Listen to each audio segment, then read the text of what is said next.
Hello, my name is Reverend Dr. May Elise Cannon. Today is Saturday, May 24th, 2025, and today is day 596 since October 7th of 2023. In the last 24 hours, the health ministry in Gaza announced that 79 people were killed. This was on Saturday in the Gaza Strip from Israeli airstrikes. And to put a face behind one of the people in Gaza affected by the recent bombings from Israel. Someone sent me this story yesterday. It was not widely found on the news, but I also confirmed it in Haaretz today. An Israeli airstrike on Gaza hit the home of a doctor, a pediatrician, a woman, and it killed 9 of her 10 children. The IDF said that the home was within an evacuation zone, but to Haaretz's knowledge, Haaretz is the English newspaper in Israel. The exact location of the house has not yet been made clear.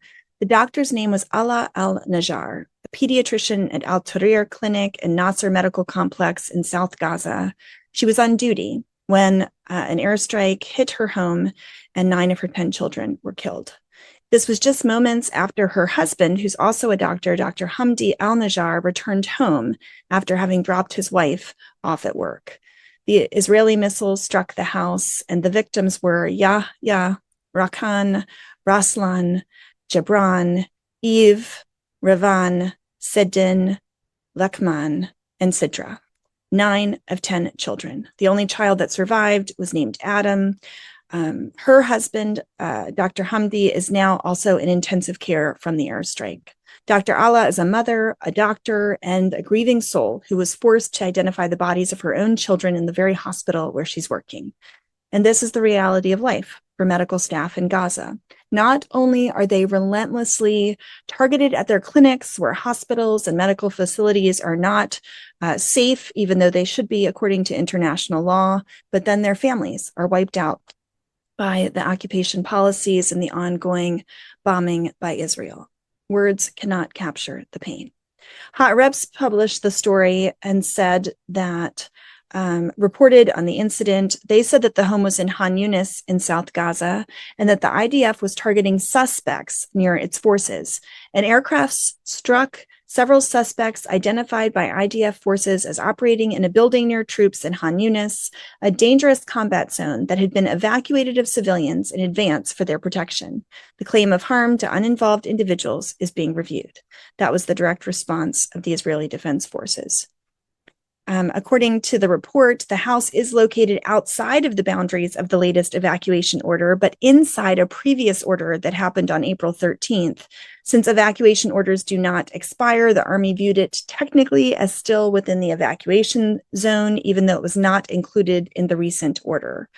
Earlier Saturday, the siblings' uncle told Qatar's Al Arabi News that the IDF struck the house even though they knew the compound contained 2 doctors and their children. He added he could not recognize which child was which, for they were all charred, and it was a horrific sight that no one could bear. Why are these kids or this family of doctors and little children to blame?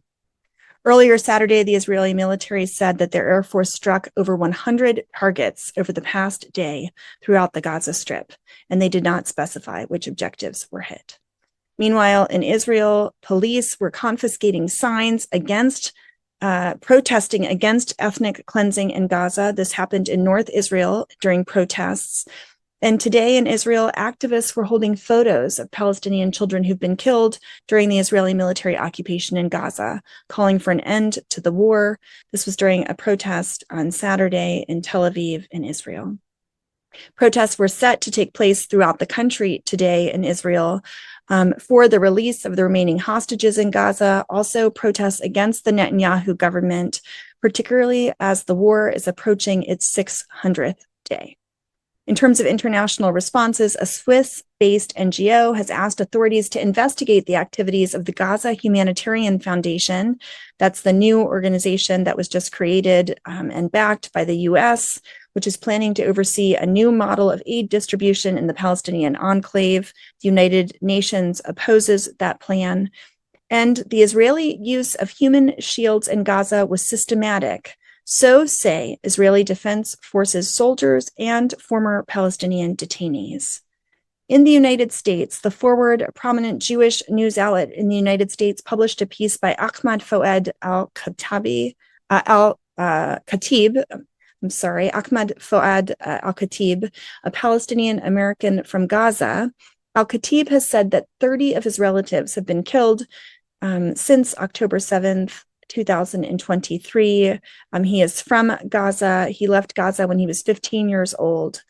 He said that most of his relatives who've been killed were killed by Israeli airstrikes. Several, including his uncle, were killed by a particular airstrike in 2023. Al-Khatib wrote specifically after the DC shooting, where the two young people were killed who worked in the Israeli embassy, that the pro-Palestine movement must be purged of violent extremism. And I just wanted to call your attention to this article because he says this. He says, vigilante actors do nothing to help the Palestinian people at a time when they are in such desperate need of allies.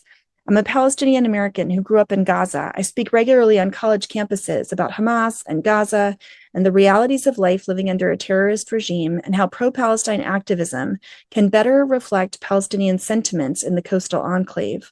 My goal is to promote a new discourse characterized by radical pragmatism and moderation in a desperate bid to sideline this sort of extreme and pro-Hamas perspectives that have become mainstream within the pro-Palestinian movement. Strangely and bizarrely, pro-Palestine protesters raucously interrupt some of my talks, and they yell "Free Palestine" at me, as if I am someone who is opposed to Palestinian freedom and independence. I won't go through the whole piece, but I just thought that there were a few things that he mentioned that were of note. One, that radical extremism is terribly dangerous. And I would say it's dangerous on all sides, from the far Israeli right and within the pro-Palestinian movement. And we see the worst of extremism in the horrific killings of Yaron Lozinski and Sarah Milgram, the staff members of the Israeli embassy killed in DC this past week.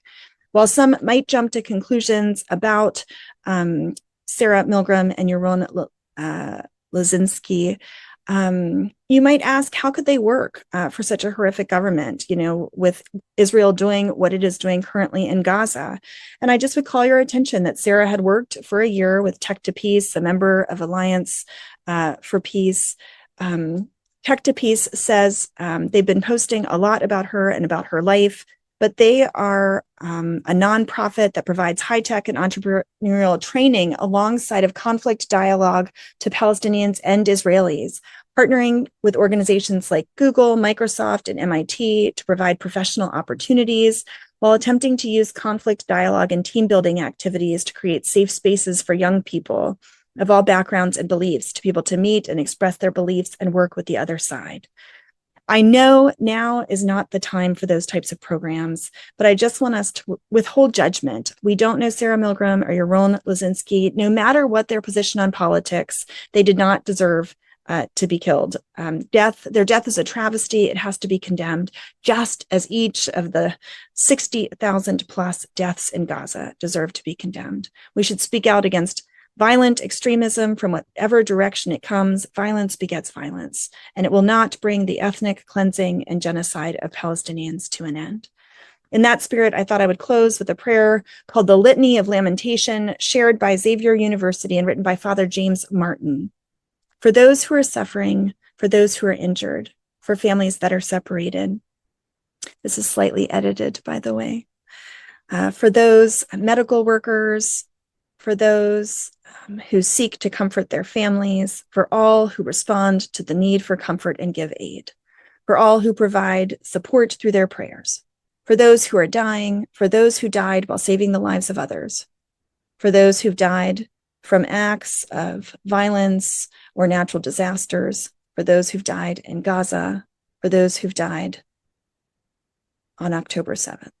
For all those who've lost their lives, for those who've survived, for the children who've been orphaned, for men, women, spouses, for all who have lost loved ones, for all who mourn and those who comfort them, for peace in Palestine, for peace in the Middle East, for peace in Israel, for peace in the world, for unity among faiths, for a greater appreciation and love of all humanity, for patience and perseverance, for calm in the midst of fear, for forgiveness and the grace to overcome adversity, for generosity of spirit, for hope in times of despair, for light in darkness, Gracious and loving God, you are our comforter and our hope. Hear our people's prayers as they come before you. Strengthen us in times of need. Inspire us in acts of charity and generosity, and bring hope for a brighter future for all in the Middle East and for all in the world. We ask this in Jesus' name. Amen.